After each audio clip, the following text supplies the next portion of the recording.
Welcome to Extreme Action Power Pack Super Happy Fun News at Now, brought to you by Extreme Brew.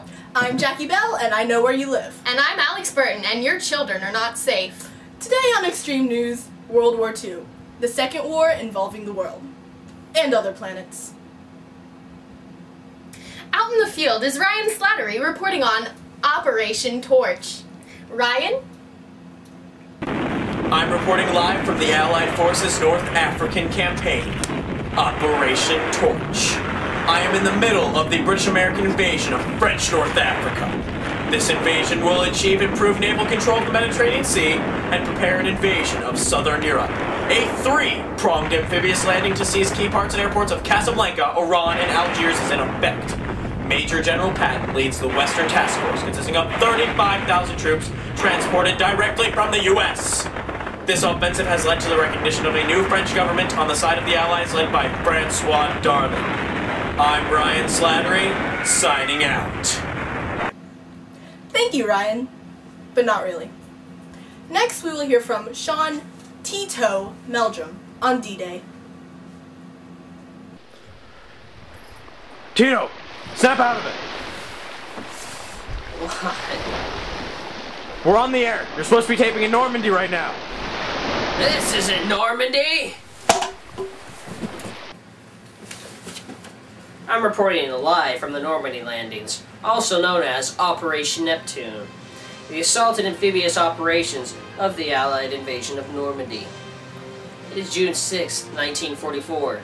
The opening assault was concluded in 2 phases.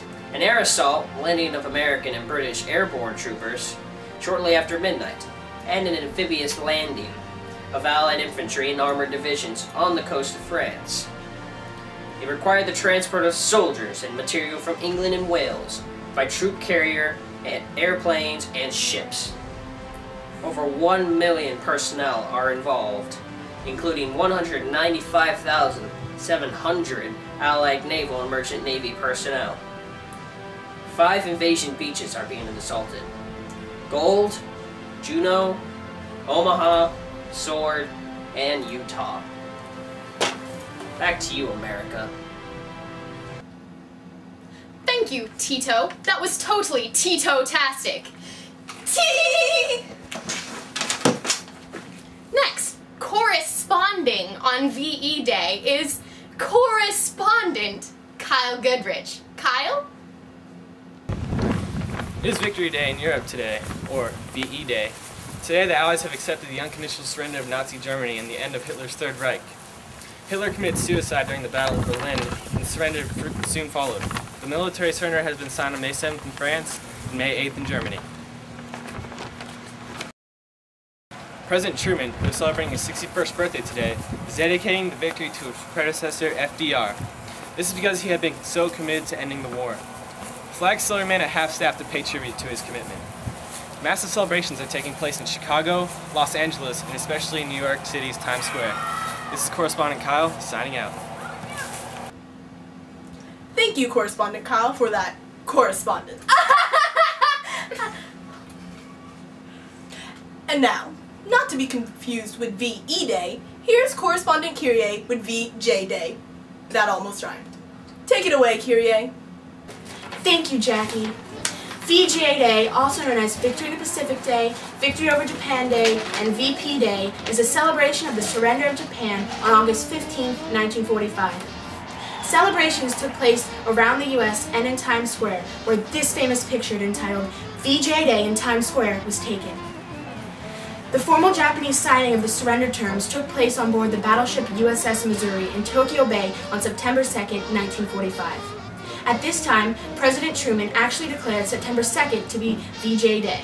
However, in the United States and the memories of those Americans alive at the time, August 15, 1945 will forever stand as VJ Day. And now the weather. In European weather, if you're in this part of Europe, then our radars are detecting a 100% chance of bombs. And in Japanese weather, you better get the out.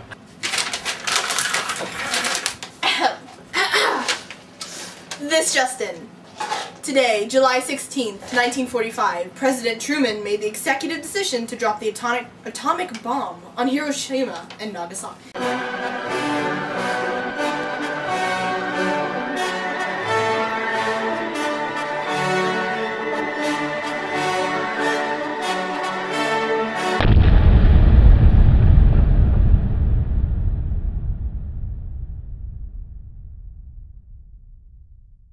This controversial decision has a great effect on the outcome of the war. Here's a voice bite of President Truman's speech made earlier today. The world will note that the first atomic bomb was dropped on Hiroshima, a military base.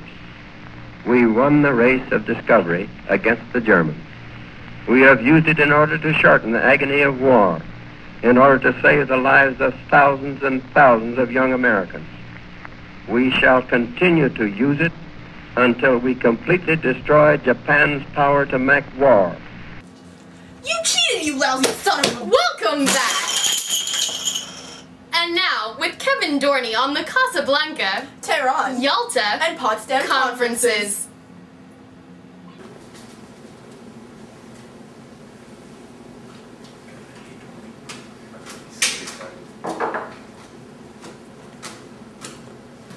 I'm attending all four conferences during World War II. Start off here at the Casablanca codename symbol.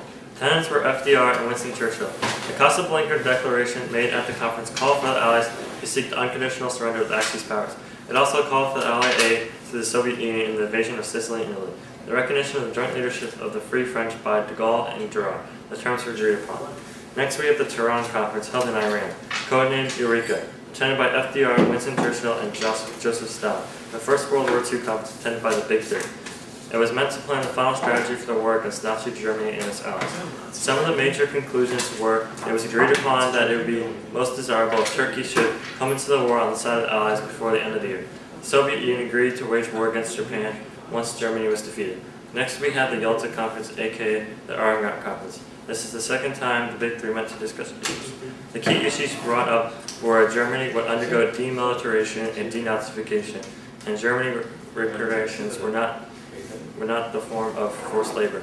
The last great conference before the war ended was Potsdam Conference, attended by Truman, Winston, and Stalin. Some of the key issues were that division of Germany and Austria respectively into 4 occupation zones, and similar division of each capital, Berlin and Vienna, into 4 zones. Agreement on the prosecution of Nazi war criminals.